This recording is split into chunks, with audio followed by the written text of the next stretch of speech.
Juízes capítulo 11.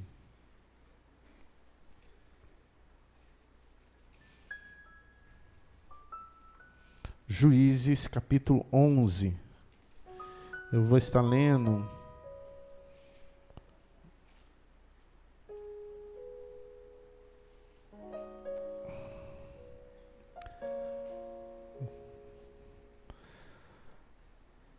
vou ler só o verso 29, 30 e 31. Juízes 11, versos 29, 30 e 31.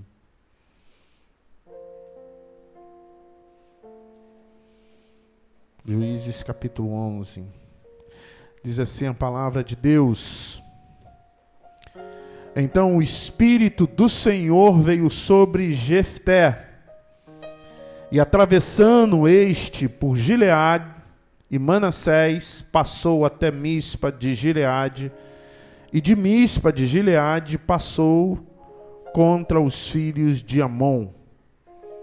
Fez Jefté um voto ao Senhor e disse: Se com efeito me entregares os filhos de Amon nas minhas mãos, quem primeiro da porta da minha casa me sair ao encontro, voltando eu vitorioso dos filhos de Amon, esse será do Senhor, e eu o oferecerei em holocausto.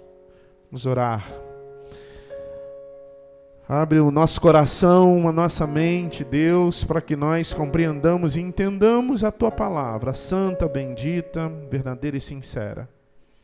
Nós Te glorificamos no nome de Jesus, nós Te exaltamos para a glória do Teu nome. Nós Te pedimos, ó Deus, pelo santo favor de quem Tu és, que o nosso coração, a nossa vida, a direção do Teu amor, conduza, Senhor Deus, a nossa compreensão, a compreensão vinda do Teu Espírito Santo para nós. Nós não só vivenciemos, mas experienciemos o mover da Tua palavra, Deus. É a minha oração no nome do Senhor Jesus. Amém. Esse trecho das Escrituras estão entre aqueles trechos que não são de simples, de fáceis interpretações. Não sei se todos vocês conhecem a história que envolve toda essa experiência de Jefté. Quem era Jefté? Jefté era um juiz. O povo de Israel, depois da morte de Josué, ele vive de uma maneira tribal. Não tem muita organização. Ele só se organizava para a guerra.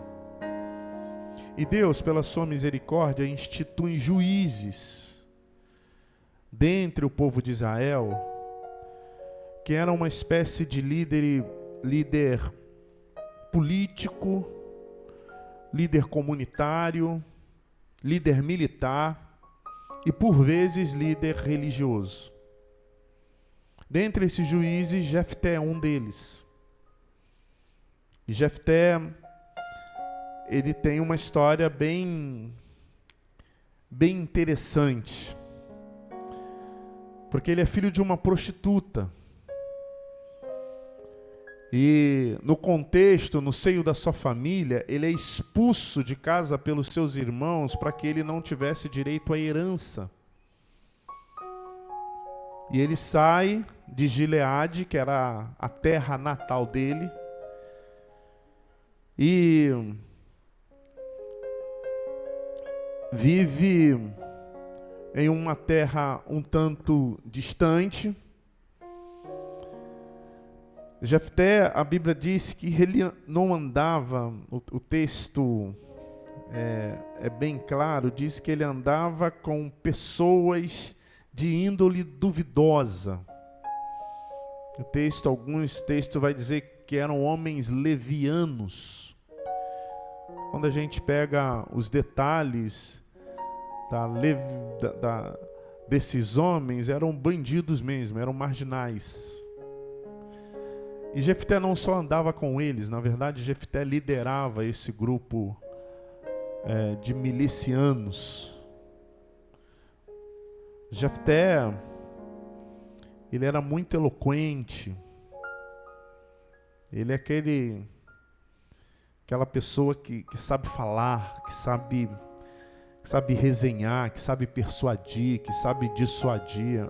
É bom de conversa. Mas os textos mostram isso com certa clareza. Jefté, ele vai para a terra de Tobi, fica lá durante um tempo. E aí os amonitas, eles vão contra Israel, reivindicar parte da terra que Israel havia tomado para si.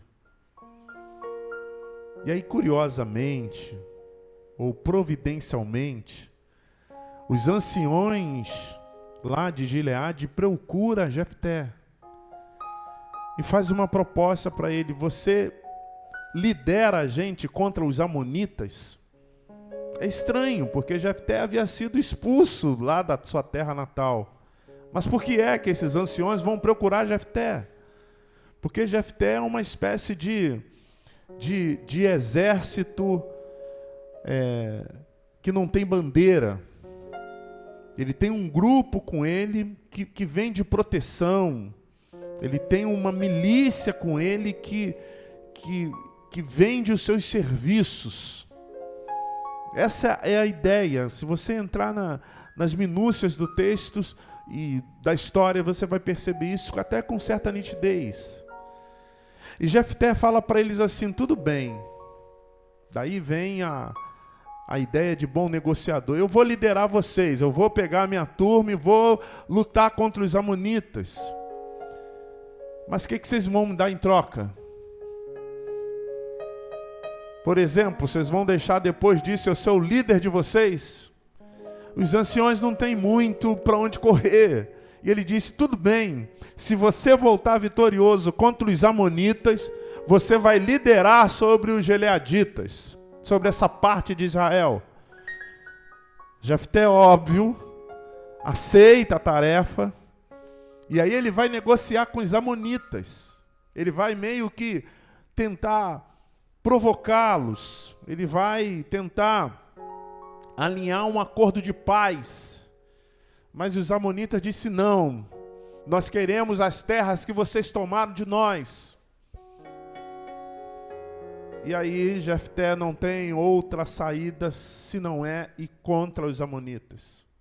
E quando ele prestes a sair contra os amonitas, ou no percurso para ir a guerrear contra o rei de Amon, o texto diz que ele faz um voto a Deus. Ele diz: se me entregares os filhos de Amon nas minhas mãos, ele está conversando com Deus, quem primeiro à porta da minha casa me sair ao encontro, voltando eu vitorioso dos filhos de Amon, esse será do Senhor, eu oferecerei em holocausto.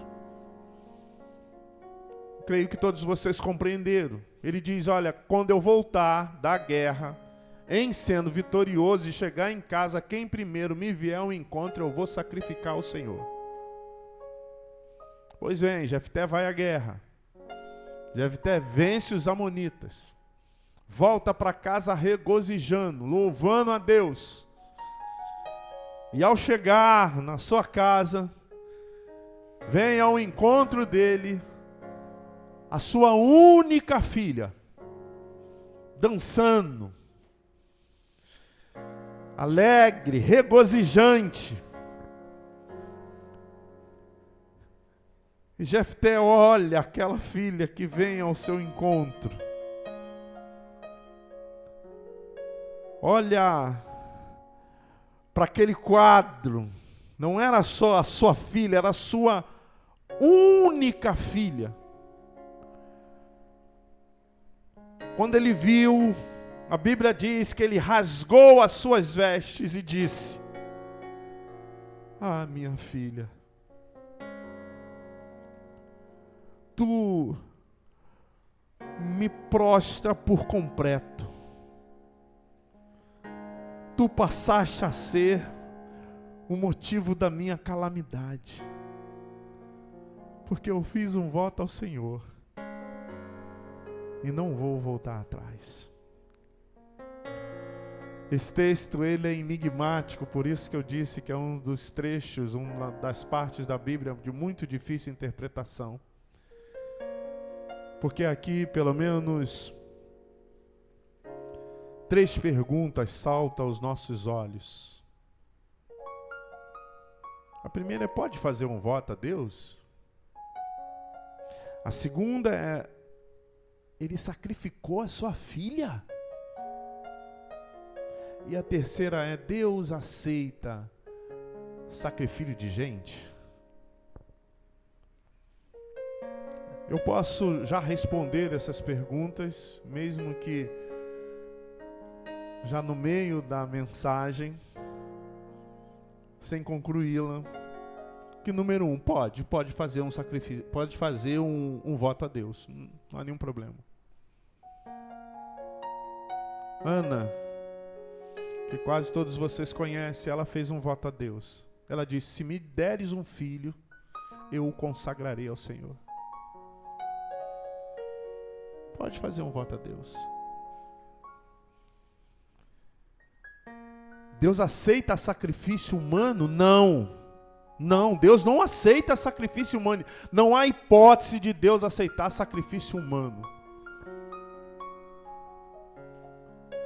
Porque o único sacrifício que fora feito, que for aceito por Deus, já foi feito, e não tem nenhum outro ser humano que possa se sacrificar, se oferecer ao Senhor. O único sacrifício é o sacrifício vicário, é o sacrifício da cruz, é o sacrifício do Cordeiro de Deus que tira o pecado do mundo. Todos os outros sacrifícios de bodes, de cabritos, de cabra, de animais, foram tipologia, apontava para o sacrifício de nosso Senhor Jesus, de forma que não há outro pelo qual importa que sejamos salvos, pelo qual o sangue pode ser derramado, somente do Senhor Jesus. E ele sacrificou a sua filha. Essa aí eu deixo para você. Ô pastor, mas essa aí eu vou te falar por que eu deixo para você.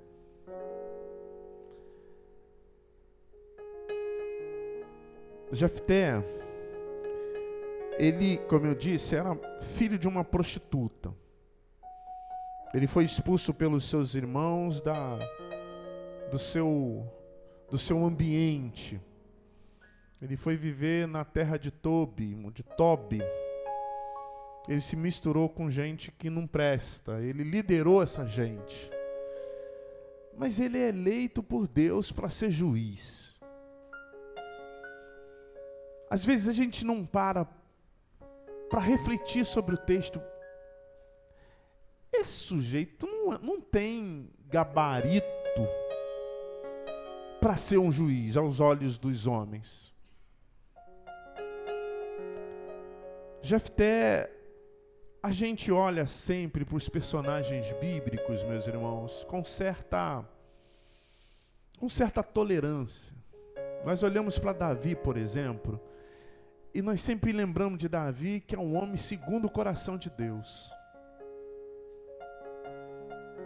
A gente não lembra que Davi virou as costas para o incesto que teve dentro da casa dele.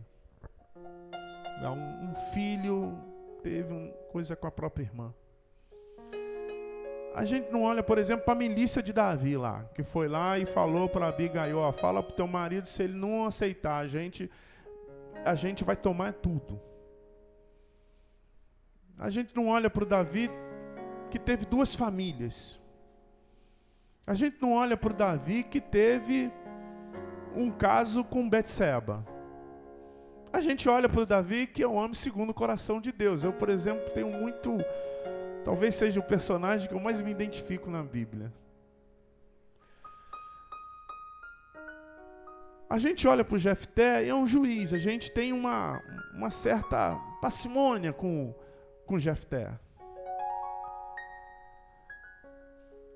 E às vezes, e aí eu quero que você preste bem atenção nisso que eu vou falar, que tem muita gente que não compreende essa frase, e um dia eu disse para ele, eu não vou falar mais isso, mas eu recorro às palavras de Pedro e João. Eu não posso negar aquilo que eu tenho crido, aquilo que eu tenho visto. Eu não posso negar isso. Às vezes nós ficamos com um olhar muito fixo na história da Bíblia. É por isso que essa pergunta não é incomum. Jefté sacrificou a sua filha. Porque quando o nosso coração solta esse questionamento, nós estamos com o olho, com o coração baseado na história. E é importante você entender que a palavra de Deus, eu tenho dito isso com frequência, tem partes que são normativas, é lei. Não adulterarás, é lei. Não terás outro Deus diante de ti, é lei. Honra teu pai e tua mãe, é lei. Tem que fazer. Agora existem outros textos que são prescritivos. Pastor Marcos citou o texto que o presbítero Luiz leu aqui no início. Buscai, pois, em primeiro lugar, seu reino e a sua justiça, e essas coisas que vocês tanto buscam serão acrescentadas na vida de vocês. É uma instrução de Deus. Se eu buscar o reino de Deus e a sua justiça prioritária na minha vida, inevitavelmente aqueles anseios do meu coração serão completados por Deus na minha vida, porque eu segui a instrução, ou seja, Deus está dizendo, vai por esse caminho e você chegará a este destino. São textos instrutivos, textos prescritivos. E existem textos narrativos. Cantares, por exemplo, é um texto narrativo. Você precisa interpretar o que está contido naquela história. Esse texto que eu acabei de ler, se você ler essa história, é um texto narrativo. Narra uma história. E o nosso dever é compreender a mensagem contida nessa história. Senão a gente vai ficar preocupado com o que Jefté fez. E o que Jefté fez ou não fez não é o desfecho da mensagem dessa história. O texto, no final, ele dá margem para algumas interpretações. Então você vai ter um grupo que vai dizer não. Ele não sacrificou a sua filha porque Deus não aceita sacrifício humano. E vai ter outro grupo que vai dizer, sim, ele sacrificou a sua filha porque é isso que está escrito no texto. E eu sou fiel ao texto. É claro que eu tenho uma posição, mas eu não vou te dizer. Eu não vou te dizer porque isso não é tão importante.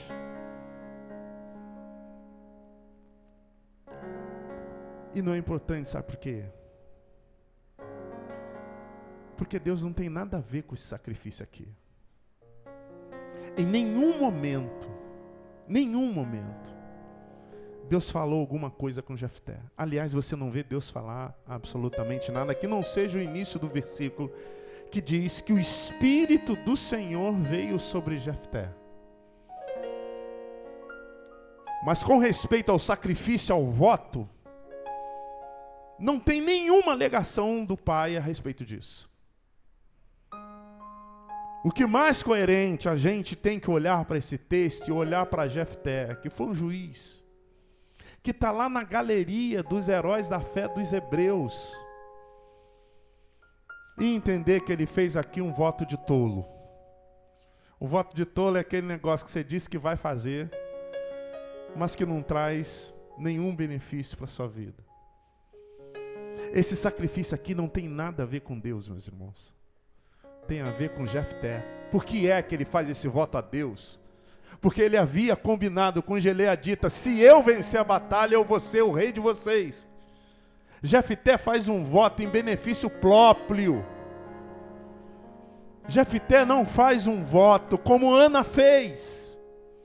Quando Ana faz o voto, ela diz assim: olha, se tu me agraciares com a gravidez, o fruto dessa gravidez eu oferecerei ao Senhor. Qual é a diferença do voto de Ana e do voto de Jefté? O voto de Ana é para a glória de Deus. O voto de Jefté é por benefício próprio. Então a primeira mensagem, a aplicação para mim e para você desse texto é: se fizeres um voto a Deus, eu estou parafraseando a palavra de Deus, não tarde em cumpri-lo. Porém, faça isso para a glória de Deus. Pode fazer um voto a Deus? Pode, desde que seja para a glória de Deus. O voto de Jefté não é para a glória de Deus. É diferente, por exemplo, quando Deus ordena Abraão a fazer um sacrifício.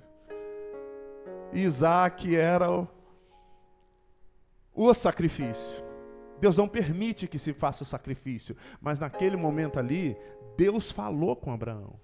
Aqui Deus não fala com Jefté. Sacrifício não tem nada a ver com Deus, tem a ver com o anseio do juiz. Você vai falar: pastor, mas ele é um juiz então. Heróis também pecam. O próprio Abraão peca, ele mente. Lembra da mentira dele? Davi não precisa falar. Eu preguei aqui esses dias, algum tempo atrás, sobre a genealogia de Jesus, e a gente conversou um pouquinho sobre os erros daqueles que faziam parte da genealogia do mestre. Heróis também pecam. O fato de Jefté estar na galeria da fé enaltece a fé dele, não o seu testemunho. Parece ser coisas concomitantes, mas podem ser, mas pode não ser também. Você pode ser uma pessoa de fé, mas que tem alguns desvios testemunhais na relação tua com Deus. Se fizeres um voto a Deus, não tarde em cumpri-lo, porém, faça isso para a glória de Deus. Agora deixa eu lhe perguntar uma coisa. Você já fez um voto a Deus? Tem gente junto comigo. Mas mesmo você que não levantou a mão, você já fez. Aliás, você fez alguns votos a Deus. Por exemplo, você que é crente. Quando você foi batizado, uma coisa que não é muito distinta em algumas comunidades, mas na igreja presbiteriana é uma cerimônia com 2 atos. O primeiro ato não é o batismo em si, é a profissão de fé. Quando você fez profissão de fé, você não estava prometendo para o pastor Marcos, você não estava prometendo para a igreja, você estava fazendo um voto a Deus. Então, se fizeres um voto a Deus, não tarde em cumpri-lo, porém, faça isso para a glória de Deus. Quando eu e o pastor Marco fomos ordenados pastores, nós fomos ordenados sobre a direção de Deus, a imposição de mão do presbitério. E algumas perguntas nos feitas, não é, pastor? E quando nós respondemos essas perguntas, nós não estamos respondendo simplesmente para a igreja ouvir. Nós estamos fazendo um voto a Deus. Quando os presbíteros, os diáconos são ordenados, a gente impõe as mãos sobre eles, os presbíteros e os pastores. E eles respondem algumas perguntas. E nesse ato, você não está simplesmente fazendo com que a igreja ouça a tua posição sobre aquela determinada questão. Nós estamos fazendo um voto a Deus. Se fizeres um voto a Deus, não tarde em cumpri-lo. Porém, faça isso para a glória de Deus. Eu vou forçar um pouquinho a barra, mas não está fora, você vai compreender. Quando nós nos damos o privilégio da maternidade ou da paternidade, de termos os nossos filhos, vocês sabem que nós não geramos filho para nós geramos filhos para o Senhor. Nós estamos fazendo um voto a Deus de cuidar, de amar, de direcionar aquela criança no caminho do Senhor. Quando você se casou com a sua esposa, com seu esposo, e o pastor, ou a cerimônia que você respondeu umas perguntas, até se foi só casamento lá no civil. Naquelas perguntas você está fazendo um voto a Deus. Quando você olha para a Bíblia, ele vai falar o voto que você está fazendo a Deus, de cuidar da sua esposa, de cuidar do seu esposo. Porque a gente não casa no cartório, a gente não casa na igreja, a gente casa no céu. E quem dá o linear do casamento é a palavra de Deus. Aquelas perguntas apenas endossam o que Deus está falando, mesmo no cartório.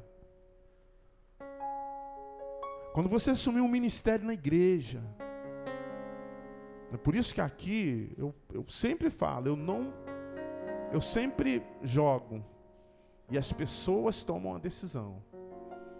Eu nunca digo assim, ó, faça parte desse ministério, nada disso. Eu falo, estamos precisando de gente do ministério infantil, as pessoas vão e procuram a Marcela. Estão precisando de gente do ministério de louvor, aí vai procurar o Fabrício. Estão precisando de gente do ministério de oração, aí vai procurar o pastor Mendonça. As pessoas se dão, porque quando você se direciona ao ministério, ao serviço do reino de Deus na terra, você está fazendo um voto a Deus, porque ninguém trabalha no ministério de uma igreja para o pastor, para a igreja ou para qualquer outra coisa, mas para a glória de Deus. Então, se fizeres um voto a Deus, não faça um voto de tolo, como o de Jefté. Faça um voto a Deus, não tarde cumpri-lo, mas faça isso para a glória de Deus. Jefté matou ou não matou a sua filha? Não sei. Eu tenho a minha convicção, mas eu não vou te levar não, porque tem duas linhas e o texto até dá a mesma margem para duas coisas. O fato é que se ele matou, ele não matou, o problema não foi esse. O problema foi que ele fez um voto que não deveria ter sido feito. Então, Deus aceita sacrifício humano? Essa pergunta ela não tem muito sentido, porque Deus não tem nada a ver com esse sacrifício. Não, Deus não aceita sacrifício humano. Se ele matou, foi por conta dele. Se ele sacrificou a própria filha, é problema do Jefté. E se ele não sacrificou também. Porque Deus não tem a ver com esse sacrifício. Esse texto é uma narração para que nós extraiamos desse texto a mensagem do Senhor. Se fizeres um voto a Deus, não tarde cumpri-lo, porém faça isso para a glória de Deus. Jefté podia não ter sacrificado a sua filha. O texto do Levítico diz que se você fez alguma coisa que não foi do agrado de Deus, você pode se recobrar com Deus, pedir perdão a Deus. Tem todo lá um rol de atuações para que você peça perdão a Deus. Ele podia não ter feito isso. Há quem diga que ele está sendo influenciado por Moloque, que era o deus dos amonitas. Moloque era um deus que aceitava sacrifício humano, especialmente de crianças. Há quem diga que ele fez essa promessa, há quem diga, para o deus Moloque, não para o Deus verdadeiro. Enfim. O fato é que pouco importa para mim e para você. Importa que ele fez um voto que não deveria ter feito. O voto de Jefté não é comparável ao voto de Ana, por exemplo. Ao voto que você fez. Ao voto que a Stephanie fez aqui hoje. Ela não trouxe só a Ágata para apresentar para a igreja, para a gente orar. Isso é misticismo. Ela fez um voto a Deus. Eu vou cuidar da Ágata para a tua glória. Eu vou ensiná-la nos teus caminhos. Todos nós que estamos aqui nessa noite, meu irmão, explícita ou implicitamente, fizemos um voto a Deus. Então, no nome de Jesus, Deus está dizendo para todos nós: faça isso para a minha glória. Para a minha glória. Vamos ficar em pé?